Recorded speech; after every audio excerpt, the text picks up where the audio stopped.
I see what people are posting it for. A lot of people are posting for retail value. Exactly. And then when I pull up the market, it shows me the wholesale, nationwide. So that's how I can tell the difference. And I think the regular everyday consumer doesn't understand that someone had to put tires on it, someone had to detail it, someone then had to register it, then it had to sit. Hopefully you're not sitting on your lot for more than 30 days. Yes, right? yes, exactly. So I don't think they account for all this. So they're like, yeah, the wholesale value was 8. So they think that the profit was $3,000 when you sold it at 11, and it wasn't. The profit in there might have been like. Tell us your name. What do you do here at the Ford dealership? How long have you been doing it for? Hi, my name is Naba. I've been here for a couple months, about 3 to 4 months, working at Riverside Ford of Tulsa. My main job is to buy personal vehicles from people, and recondition them and resell them here at our dealership. When people offload a car to you, what are the things that you're looking for? Because a lot of people say, well, you shouldn't buy used cars, or you shouldn't buy former rental cars. So we sold you guys a 2020 Nissan Sentra. Do you feel that that's still true in 2026, or should people only focus on getting new cars? It has to be clean. For sure. Just looking at it, internally clean, externally clean. Yeah. So for me, it doesn't matter if it was like a rental car. Like when I look at the Carfax and it says it's been like for commercial use and rental and everything, I don't mind as long as it's clean, mechanically well. Then I would buy it. So is it ideally, like, if you see a car and it's clean on the inside, or clean on the outside rather, is that a real telltale, like, okay, it's probably a well-maintained vehicle that someone took care of? That is, usually? That is one of the things we look for. Yeah. Okay. What else do you guys look for, or you specifically? What else do you look for that makes you be like, okay, I'm gonna buy or I'm gonna pass? I will say, as a dealership, we do have certain types of vehicles that we do good at selling. Yeah. So that's one of the things that help me decide whether this would be a good fit or not. Okay. Other things, obviously the Carfax is the number one thing that I look at. I look at how many times it's been serviced, how regularly it's been serviced, how well it's been taken care of. Accidents, of course. Accidents, yes. Minor accidents are completely okay, but us here at the dealership, we don't take anything that's been moderately damaged. Yeah. That, and obviously only clean titles is what we take, no rebuilt. Yeah. Low mileage. Yeah. Those are like the top 3 for me. So what's low? So for you, what's low as a buyer for Ford? What's low mileage to you? So for the most part, in general, it's 120,000 and under. Okay. That's going to be low mileage. Okay. The only exception would be if it's like a truck and it has 150,000 miles. I would be okay with buying it. If it's like a V8 engine, then. Why is that?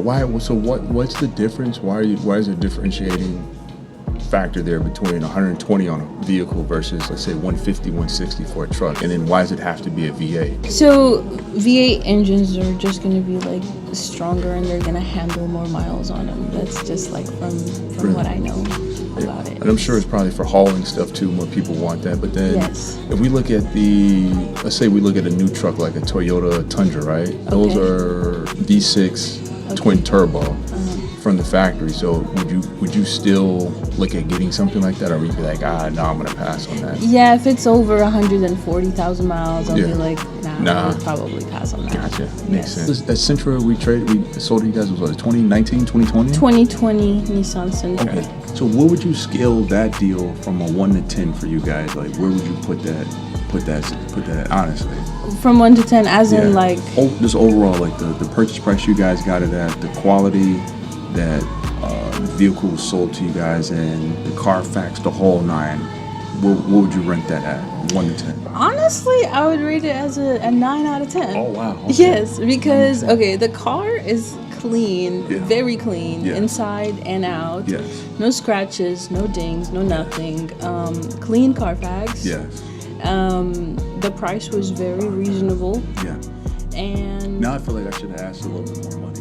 It's okay. You guys got it. So, yeah, it's a really good car for us to resell. Somebody would love to have. I mean, I drove it for a little bit, and I was like, oh, okay, this is like sporty.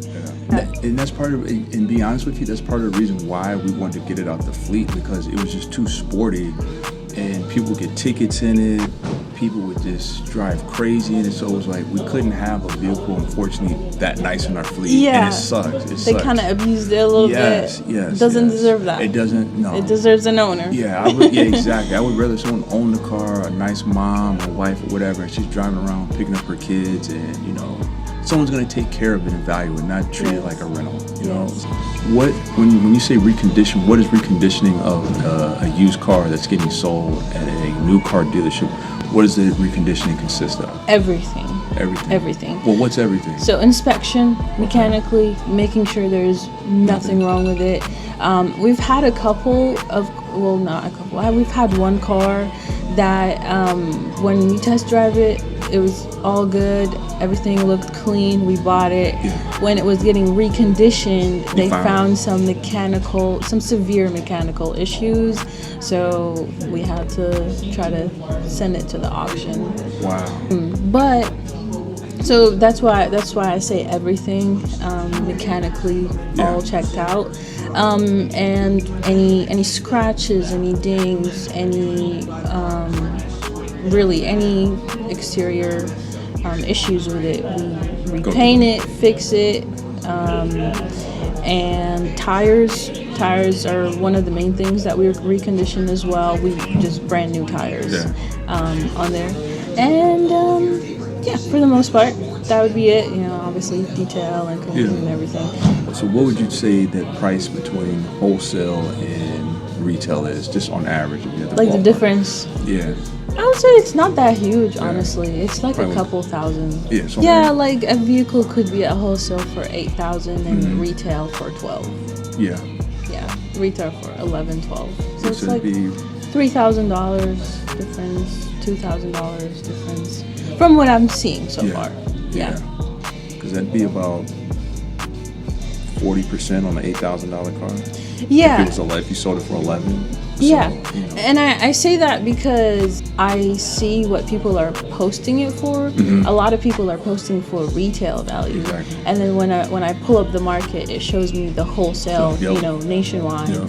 So that's how I can tell the difference. And I think the regular everyday consumer doesn't understand that someone had to put tires on it, someone had to detail it, someone then had to register it, then it had to sit. Hopefully you're not sitting on your lot for more than 30 days. Yes, exactly. So I don't think they account for all that. So they're like, the wholesale value was $8,000. So they think that the profit was $3,000 when you sold it at $11,000, and it wasn't. The profit in there might have been like $1,000. Exactly. If you're lucky, $800 to maybe $1,500 depending. So yes. Because they might have put $1,000 or $2,000 into it after registration. I mean, if it's $1,500, that's like amazing. Yeah, exactly. Yeah. Exactly. You feel proud. You're like, yes. So. Yeah, and sometimes there's no profit. Sometimes, we recondition it and sell it for a couple thousand more, but it's what we paid for to get it reconditioned. So really, I think at all levels, it's really a volume game of, you need to move a lot of vehicles for it to make sense for you. Yes, ideally. yes. So, now that you're older, what would you wanted to tell yourself 10 years ago? I know, good question. What would you want to tell yourself? I would tell myself to not worry. Not to worry.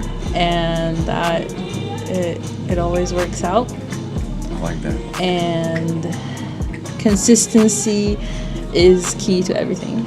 I agree. Consistency. There's so many things that 10 years ago I thought I couldn't be. Yeah. But then in the past 5 years, where I put the work and I put the consistency in there, and I became it.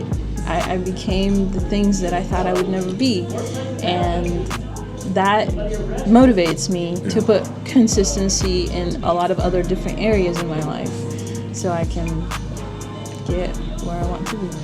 I like that. I think my dad always tells me, he says, how you do some things is how you do all things. Yes. So you can't be, lazy in a lot of aspects of your life, and then think in certain aspects of your life you're going to be consistent and great at it. So yes. thank you. I appreciate you so much. You're very welcome. Let the people know who you are one more time. My name is Naba, and I buy cars at Riverside Ford of Tulsa. Thank you so much.